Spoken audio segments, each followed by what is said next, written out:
Hi, everyone. Connie Myers back with another one of my kick butt leadership interviews, and I absolutely adore this woman. I cannot wait until I get to meet her face to face. Since we've met since the pandemic, and she's in Florida and I'm in Las Vegas. We haven't got to meet each other face to face, but I'm really looking forward to it. Tiffany McQuaid, thank you so much for being on my program. Well, thank you so much for having me. Every time we have conversations, I feel like we end up deep diving into all of these fun things, and I always walk away being so inspired. So, thank you for including me. Well, I when you and I were talking the other day, and I was like, oh my goodness, I really need to tell the world this part of your story because, the pandemic has hit us all in a lot of different ways, and there's a lot of people out there that whether you're in the real estate business or you're in some other kind of business are struggling, and you really took a look at what was going on and found yourself a way to pivot and make a really dramatic but successful change for your business. So, but before we go there, my first question is, were you a leader as a child? Well, it makes me giggle because if my mother were alive right now and she told you this story, you would be laughing ear to ear. So I've always been what she deemed to have an overactive imagination.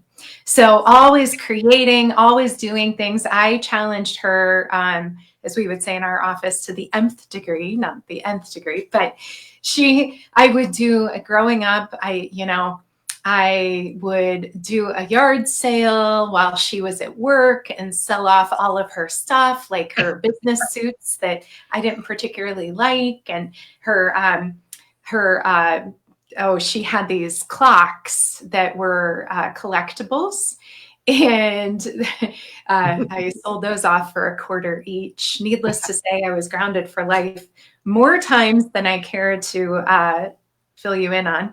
I would sell the groceries that she would go get on Saturday during summer vacation. We lived, kind of in a rural area, so there were no stores or anything directly around us. So when she would leave for work on Monday, I'd implement and I'd set up my tables and stuff in the front, and I'd sell all of the little Debbie snack cakes off to the neighborhood kids. And I only got found out because I would give my sister like a portion of the profits, so it kept her quiet. The only reason why she found out was because she was putting some clothes away, and my sister is in one of her drawers and found a stash of these little Debbie snack cakes. And my mom said, "Why are these in your drawer?" And she said, "Because Tiff sells them off every Monday, so I needed to make food." So do you believe she made me reimburse her for all of back then the boxes were like a quarter, for a whole box of them in the 80s. But she made me pay her for the actual cost of them, but I got to keep the profit, aside from the split that I gave my sister to be quiet. I love it. You were So yes. born a salesperson. So to answer your question, yes, I was ever evolving in probably more entrepreneurial avenues as opposed to what's probably normal and customary for kids my age. Yeah, I would say so. I love it. So, what is one thing that you learned being this entrepreneur, stealing your mom's food? What was one lesson that you learned that you still use today as a leader? Well, probably the best one that I would say, my mom always said, work hard and do the right things, and the money will always come. And that kind of has always resonated with me because I'm probably one of those rare, well, I know there's many people like me out there, but I'm not led by money. That isn't what motivates me. I recognize for business, obviously we have to hit our goals, our bottom lines, all of those things. But, I'm more about really elaborating on the experience and making it special and doing special touches and, those types of things. And that little quote that my mom gave me has never failed me. Granted, it's been a journey. There's been a ton of ups and downs on this entrepreneurial avenue that I've been on, but boy, have I learned a lot of lessons. But that one quote has never failed me. That is a magnificent quote, actually. I think Thank you. it's one we could all live by for sure. For Yeah, sure. she was a special lady. Yeah. I was very blessed like that too. My mom, I lived on a farm in Nebraska. And, this was back in the 50s. Mhm. And, back then women were, in the kitchen, they were having babies, they were a secretary or a teacher, but they weren't really out in the world being workers, right? Yeah. And my mom, she was out there milking the cows, butchering the pigs, gathering the eggs, slaughtering the chickens, canning the fruit, canning the vegetables, um, plowing the fields.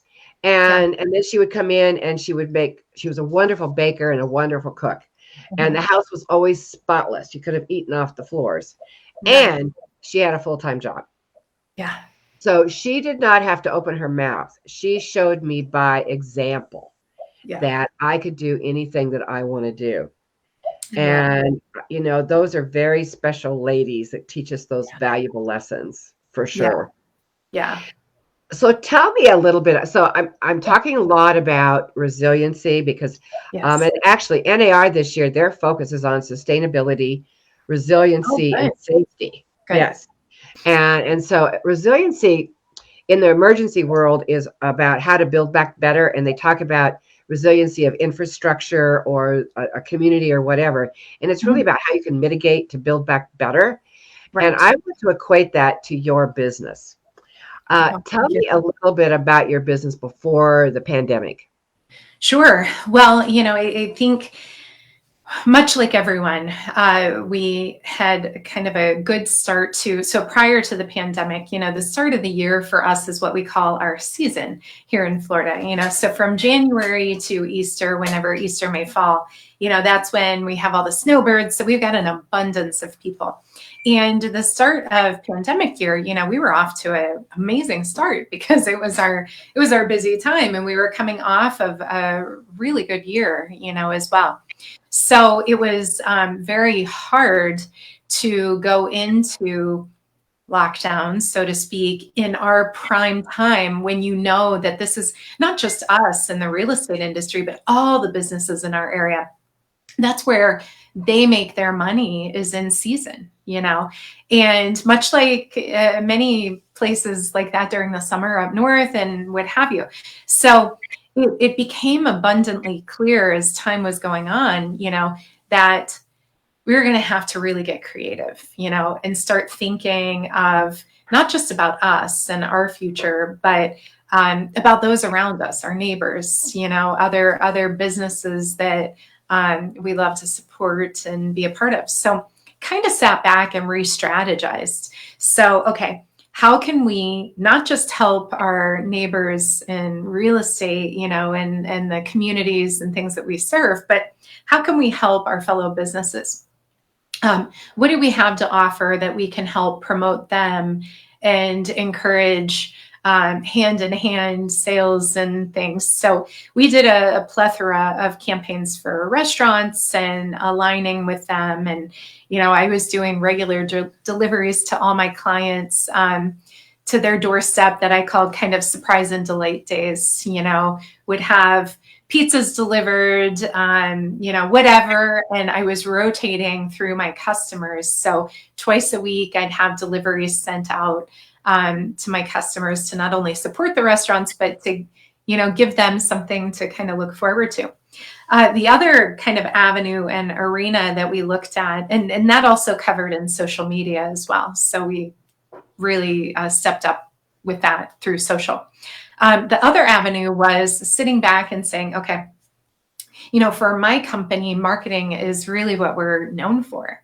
We're very much outside the box, extremely creative, extremely creative, and progressive. We want to get out ahead of what's coming, what's happening. So I always keep my thumb and my finger on the pulse of obviously the market and the industry, but I always stay on the pulse of what's going on nationally, because I know eventually we kind of lag behind a little bit down here in terms of what's happening. So if I pay attention to the pulse points throughout the country, then I can better prepare for getting out ahead of it, so to speak, on what we need to do. So I could see, and I was just diving into every Zoom call and meeting and everything that I could do industry wise during that time, on overdrive, and recognizing that early on, that there was probably going to be an inventory issue. And I didn't know like to what degree it was going to happen, but I was sensing it. I was seeing it. I personally was starting to see it. We had a lot of things going on. So I kind of started pounding the pavement and calling all of our regional and local builders. And saying, look, we have this incredible marketing company. We can work on things, together for you, so that whatever projects you have going on, keep you present. And, how can we help? That's what we kept kind of putting out. How can we help? Well, what happened as a result of that is forming a new construction development and marketing division, and then signing on some of these developers to exclusively market. And we're talking everything from naming to logo design to all the promotional items, everything, to exclusively selling. And then also my title company, working directly with them and my attorney, working with them directly to close the projects. So, once built. So that became an avenue that I'm not even sure at the time we really recognized how powerful and impactful that was going to be. But it has been just a massive, massive, massive turning point for us. So, those two were probably, two of the largest things that we did. But then we also looked at, okay, our customers. So we have our sellers, our listings. How can we continue to show them that we're taking our role and our commitment to them, despite the lockdown, very seriously? So we put together some open house tour commercials on television and put them out. I did the voiceovers. We had to do whatever we could do at home.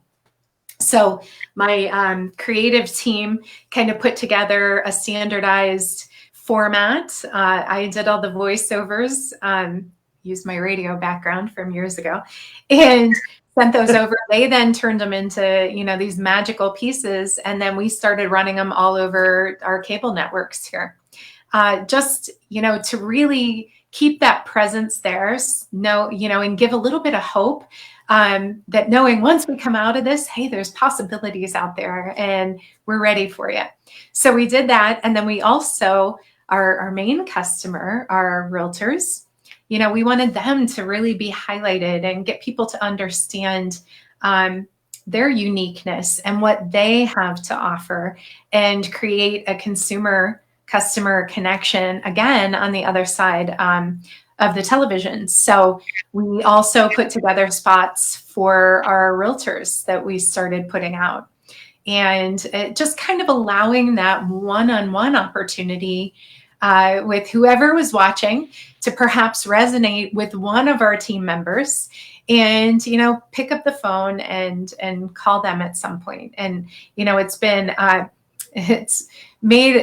it's been very interesting to see how it's evolved, because it's made several of them very recognizable, and also just so much talkability. And I see you. Hey, I know you. So it's been really, really exciting to watch. I what you just said was absolutely brilliant. I think just being able to, first of all, thinking outside of the box, and which I'm sure you got from when you were a kid, thinking outside of the box, how you can make money, has really helped you in these last couple of years, because you're thinking outside of the box, and you have the marketing background, so you kind of know how to do that. And then to be able to move forward in the way you have, and highlight your realtors and highlight your sellers and all those kinds of things, and that's one of the things that I love the most about watching what's happened in the real estate industry as a whole. I mean, people that are my age, we're not much big into technology. I'm a little more into it than some, but we don't really want to try this new virtual stuff and doing this and doing that. And I still have people that don't want to do Zoom and that sort of thing. But people that were in the real estate business had to. They had to. They had to step up to the plate and learn about virtual showings and learning about the Zoom and all that kind of stuff. Yeah. So in that respect, I think it's really benefited the industry as a whole into Yeah. kind of bringing them into the 21st century. Right. I All, completely concur. but what you have done is just really, it's a lesson. And my audience is primarily real estate, but there are people that watch that are not real estate oriented. I Okay. want you to take what she's done and I want you to think about your business and think outside the box a little bit, buying pizzas. You were helping the restaurants and you were helping the people that were stuck at home have something different for dinner. I Yeah. mean, that was brilliant on your part. Um, Having your realtors highlighting them. So now there's some of them are well-known names. I mean, what that has done for their careers and for your company is enormous. And then Well, looking for a different market. I mean, that all of that is just brilliant. Well, and I think, the most important thing that I think we all learned through that is exactly what you were saying earlier is resiliency. And, I think people sometimes are so afraid to fall down. There's a fear that prevents them from pushing the envelope or going outside the box, but nobody ever achieved anything great inside their comfort zone, right? One of the things that we did, and I'll never forget it because I had talked about it. I had done a podcast during the lockdown. And at that time, we were employing, utilizing some direct mail in the communities, but we weren't pushing properties. What we were doing is sending out giant postcards, and it was activities for them to do within their home. So, Oh, like for Easter, we mailed out these giant postcards that they could cut out these Easter bunnies and put them in their window.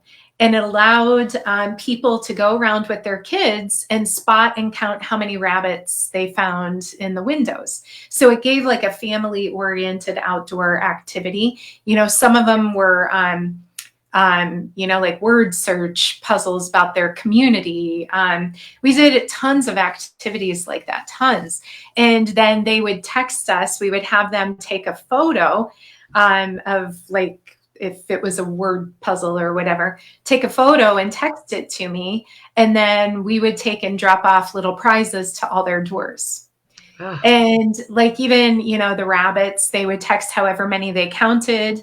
And then, I would take and drop off like little gifts, for the kids and what have you.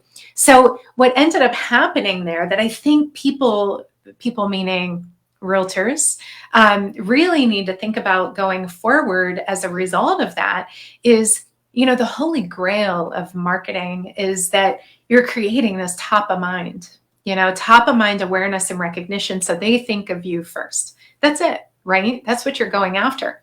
Well, marketing, as we all know, if you get a postcard in the mail, it's typically just listed, just sold, nothing outstanding that's going to not make the trash within 2 to 3 seconds. But when you're all of a sudden, doing things like this that are causing multiple levels of engagement. So think about it, like for example, the bunny mailer. So they're now getting this. And it was met with resistance when I was doing this podcast, people saying, well, should you be mailing during a pandemic and germs?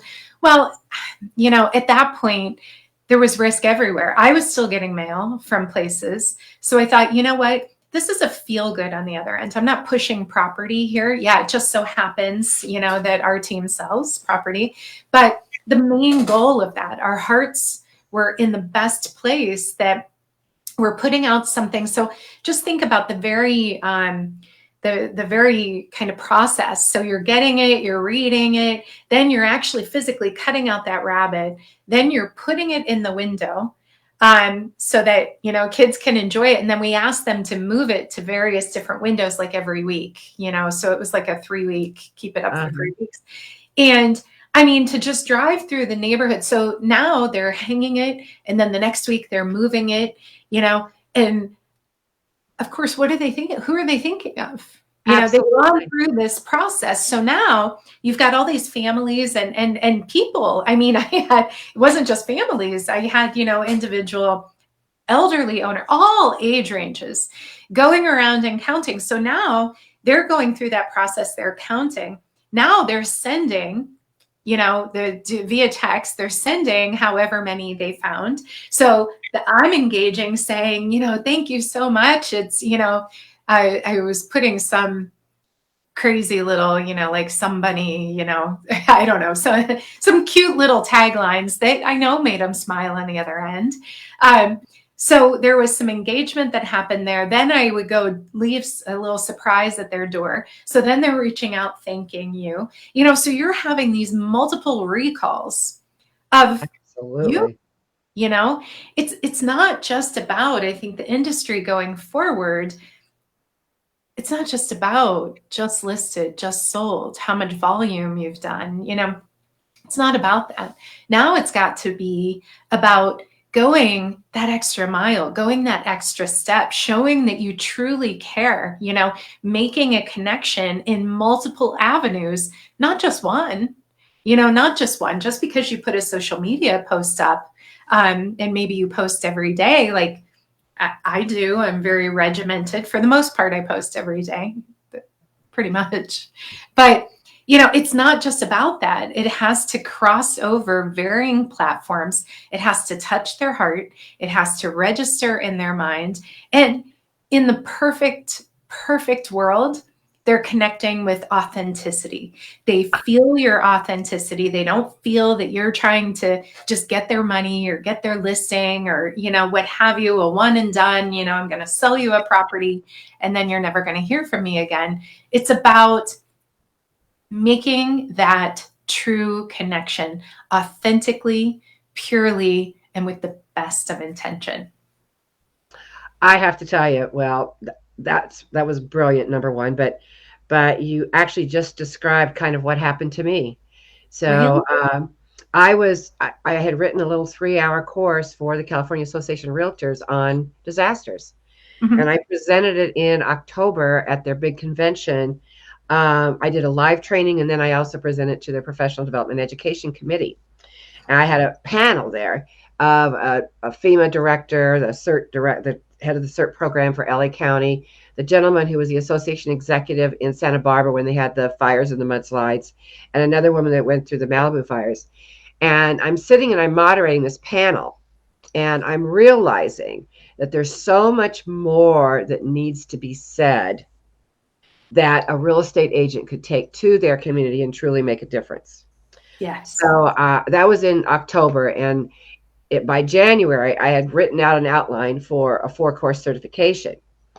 And little did I know that I was going to be quarantined in March. And, and thank God, because I was supposed to go speak here and go there, and I had all these trips planned. And I sat on my friend's sofa and I wrote this certification. And I wrote it with the idea being, okay, we're sitting in this situation and I'm watching what's happening in the real estate industry, and everybody's quarantined. They can't go to the office. They're all stuck. And I'm thinking, okay, this is a tool that they can take out to their community and truly make a difference. It's Yeah. one more tool in their toolkit. And so I put together this program where, okay, here's, you get your certification. And once you have that certification, every single month, I give you some kind of a new tool. So it's kind of like this month is Easter, next month it's, whatever, Memorial Day or whatever, Yeah. 4th of July. And so every single month now there's something new that they can take out to their community to be able to be the star, to be the one that shines and do exactly what you did during the pandemic. I mean, that is absolutely. And I think you're right about the authenticity. When you are, if you're going out and you're helping people, whatever the risk factors are in your particular area, and I'm not just talking about natural disasters. It could be Mm-hmm. a natural disaster. It could be some other type of crisis. It could be a man-made disaster like the pandemic. It could be all kinds of things. But if you are the person going out there and handing out all those bunnies or whatever it is that you're Yeah. doing, or giving information that could be life-saving, Yeah. um, then who are they going to call?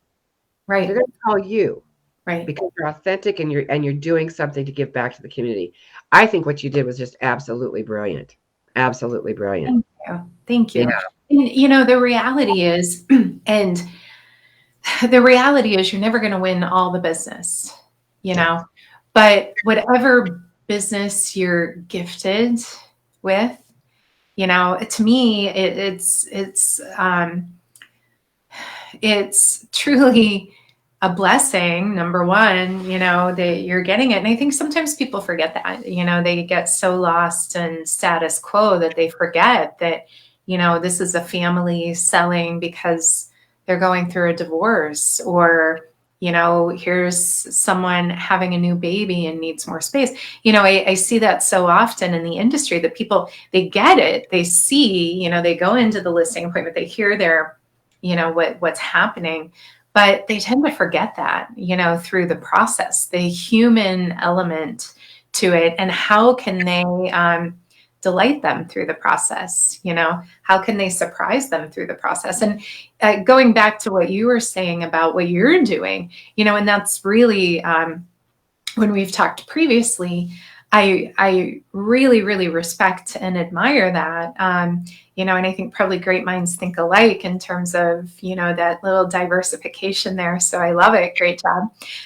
But, for us, and we've been through hurricanes, a massive one in 2017 that I thought I was going to lose my business, and if it weren't for going that extra mile and with our customers, which we did a ton of. I mean, I was wading through water, going to check on people that I didn't even know, because, you put out offering services on social media. If you've got a loved one that you haven't heard from, let me know, and my office will go check on it, check on them for you. And, again, that was a big outreach time. And even after that, we did a big hurricane relief concert called Naples is Rockin' with Sugar Ray that the county had retained us to put together, of which we volunteered, my entire team volunteered their time and efforts to put together, that concert and kind of honor our first responders and, what have you. So, and raise money, a good amount of money. But it's so important that it's diversity. It's not just real estate.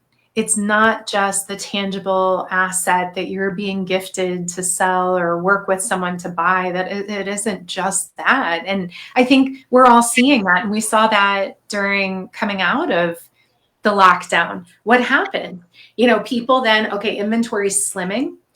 People all of a sudden, they're going on all these massive search engines, realtor.com, Zillow, what have you. They're looking at properties on their own. Well, then it became, well, I'm just going to go directly to the listing agent because it's such a competitive market. That may give me a bigger advantage, and I'm not saying that's correct.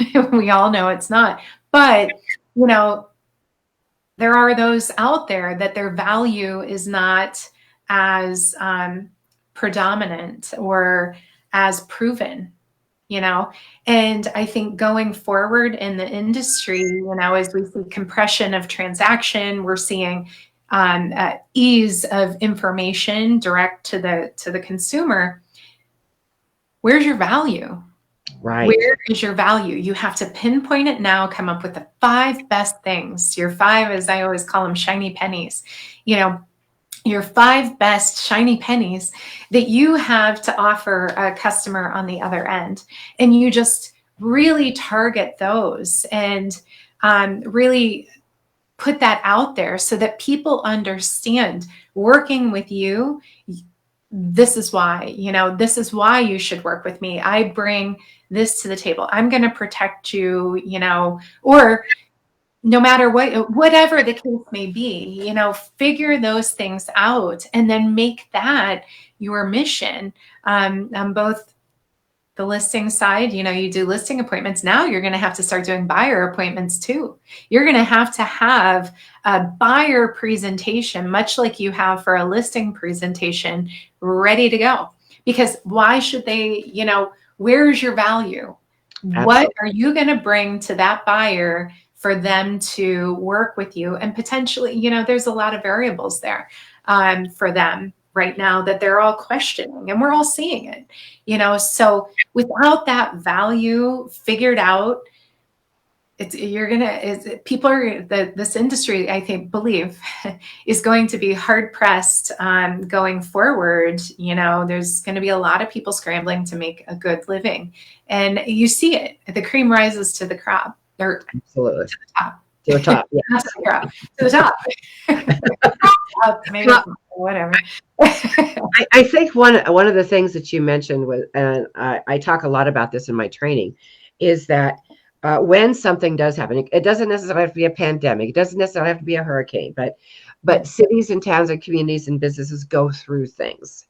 And if you, as the real estate agent, are able to step in and be that shiny penny, and you have to do it with authenticity. You can't go in there and just fake it. But if you are able to do that, just like I always say that disasters are an amazing crystalline moment. Crystalline means sparkly clear, so moments of clarity. Yeah. And they create incredible gifts and opportunities that if you are thinking out of the side of the box like you did, then you are able to capture those people that you're helping. And it's such a strong statement to your character, to your business, what you're committed to. Those are all invaluable tools that once the disaster or crisis or whatever is over, it's just going to grow your business that much more because of it. Right. Well, and sometimes you have to give to get, and genuinely, giving. But I will say one other thing that I would like to add to that, if that's okay with you, is, going to real estate school and getting, your license is not the end of your education. And it has to be consistent. It has to be on a regular basis. I mean, to me, if you are not reading industry related book, an entrepreneurial book, a customer service book, a hospitality book, anything that will give you, that you could walk away with little nuggets of additional value. And actually reading like that will help you come up with your 5 shiny pennies of value, because you're going to be able to pull out things, from some of those learning experiences. But whether it's motivational speaker, whatever it is, you have to constantly be doing that, because that's where your value is truly going to come in, is in the knowledge base. Not only knowledge of the market that you are servicing. If you're farming an area, know the front elevations of all those properties, know all the different floor plans and their names, know the names of all the roads within that area like the back of your hand. Know where different people live, so that when you're taking a customer through that, may have a 3-year-old and a 5-year-old, that's looking at a property that maybe just so happens to have similarly aged children, 2 doors down.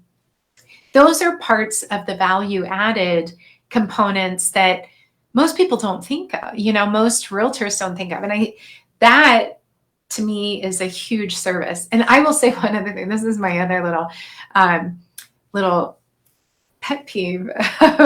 So if you've got a listing in a community, let's say, and you market it, you put your best foot forward, okay, and you're doing your best job, and you get it into MLS, and all of a sudden the phone's ringing off the hook with all these showings.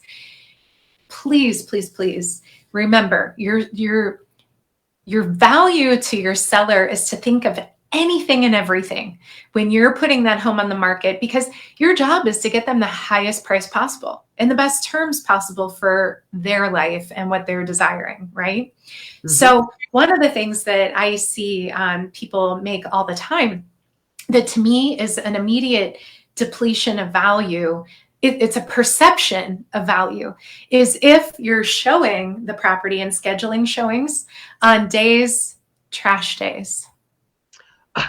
trash days within a marketplace. Because think about it, whether you're, in Florida and your listings in a gated community, or you're anywhere else in the country that it maybe is not gated, and maybe trash cans are mismatched or what have you, ours coordinated down here, but still, having trash out and showing a property, and imagine whether you've got the customer in your car or they're following you and they're going to this residence for the first time that you're representing, and you're driving them down the street, they're following you in anticipation of getting to the property.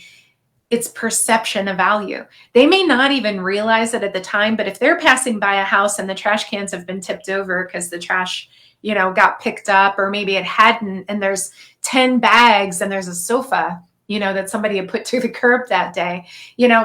These are things that mentally start depleting people's perception of value before you even get them to the door. So, you hear people talking about curb appeal, and it's so important. First impressions, super, super important. But people, meaning realtors, tend to overlook the incredible value of showing on non-trash days. So that's going to be so much my sense. little tidbit, because the drive, through any neighborhood, especially if they're excited, that's an important drive. That's an important drive to get to that front door. And if, it just so happens to be that the neighbor has just trimmed a massive tree and there's, 3,000 pieces of trunk, sitting there, and the next neighbor's got, an old washing machine sitting there. I mean, and then you're getting to the property, you don't know, you can't control what other people around you are doing. So just really think that through, because it's your job to get your seller the highest price possible. And you have to think through all of those variables that add to that value. In all the years I have been talking to real estate agents, never once did somebody ever bring up that point. And what an important point that is. Oh my God. I cannot wait to share. I'm going to start sharing that with everybody because it is. Well, but you know what? It does come down to perception of value, and especially it's a similar thing if you're going into a community where a developer maybe had like 4 or 5 floor plans, and it's a lot of like-minded properties. The perception of value instantly shifts when someone says, for example, well, I really like the Palmetto floor plan. Show me all the Palmetto floor plans. So you're going from one to another. What's the one major differentiator in terms of perception of value that they won't even realize raise their value? What do you think it is? Curb appeal? The door, the front door? Well, curb appeal, yes, you're absolutely correct. But the one thing at that moment of impact is crown molding. So if you walk them into a property, and I will tell you, I've done this myself, it's been like a personal research. I like to do these little research things. But if at that moment of impact, if they're going into like-kind floor plans or property after property after property, and they walk into one that has nice crown molding and all the other properties don't, they won't even realize really the reason why they're feeling a little more, there's a higher value point there. They won't even realize it. But it ultimately ends up being those properties will sell faster, at least in our market. So I'm sure it's got to be the same around the area. Have those types of little details, and it's a cheap fix, it's a cheap thing to do. But the perception of value just goes through the roof at the moment of impact. That's very, very smart. Very smart. Well, I tell you what, Tiffany, every time you and I talk, I learn something, first of all. And I just really admire how you think about things, how you come up with these little tidbits. I mean, the next time I drive down a street and the trash cans are out, I'm going to be thinking differently about it. Yeah. Hey, and one other thing that I'm going to add to that, actually, and I'll leave you on this note, is your real estate sign. Oh my goodness. So thinking about the trash can, when you put that sign out, and I always say no sign is a sign of no business, but it's not just about having a sign in the yard, it's about your presence. If your presence isn't out there, nobody's going to call you. But when you do get that listing, woohoo, and you go put that sign in the yard, please do not put out like an old, decrepit looking sign or one with multiple different colored riders or a sign that's been faded by the weather or what have you.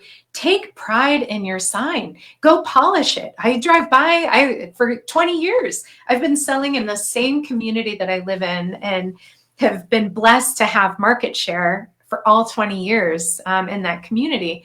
But I go out there, I drive by, I keep my window cleaner in the back of my car and a roll of paper towels. And I go by regularly and make sure that those signs, we have sprinklers here, so they get little spots on them. But I make sure that those signs are cleaned and spit shined and whatever, whatever it takes. Because again, it's like the curb appeal. It's their first impression to you, Absolutely. and I see people. First time, so you're going to be the one that they're going to judge. Yeah, I see people. I have one main road that I drive down on my way to work, and it's just kind of an open area, and that is like my area of personal research every morning and every night on my way home. And I watch all the real estate signs, that go up and down there, and I mean, it's just insane to me that people can that our industry is not elevating more to take more pride in, hey, your name's on this sign. You have just now listed someone's most valuable or one of their most valuable assets that they own. Absolutely. You have to spend money to make money sometimes. And for goodness sakes, a sign, a sign, a sign. Well, it's like your front yard business card. I mean, you wouldn't hand out a business card that's torn or ripped or had writing on it or something. You just wouldn't hand that out. It's the same thing when it comes to a sign. Yeah. You wouldn't give them one with chewing gum folded over the corner, right? Your business card, you're going to put your best foot forward. You're right. So absolutely. I like that front yard business card. Perfect. Now, thank you. I've got one little plug I have to give because it's coming out next week. This is my new book that can be an extra tool in what Tiffany's talking about. It's called When the Unthinkable Happens, Be Prepared, Be Ready. And it can be customized. You can put your information in the book. And it makes an incredible gift. It's for consumers as well as small businesses. It'll give them invaluable information on how to prepare, how to be sustainable, and what kind of plans you need to have to be prepared. So my little plug, thank you very much. Tiffany, it's been a joy. What can I say? It's just been an absolute joy. So, all right, everybody. Thank you so much. You have to take a lot of you'll have to go back and listen to this again because it was loaded with amazing tips and information. And now you can see how she's pivoted so well and how she's changed the course of her company through a pandemic and lots of other disasters as well. So thank you, Tiffany, for joining me. Everyone, thank you. I've got another interview coming up soon with Kick Butt Leadership. Bye now.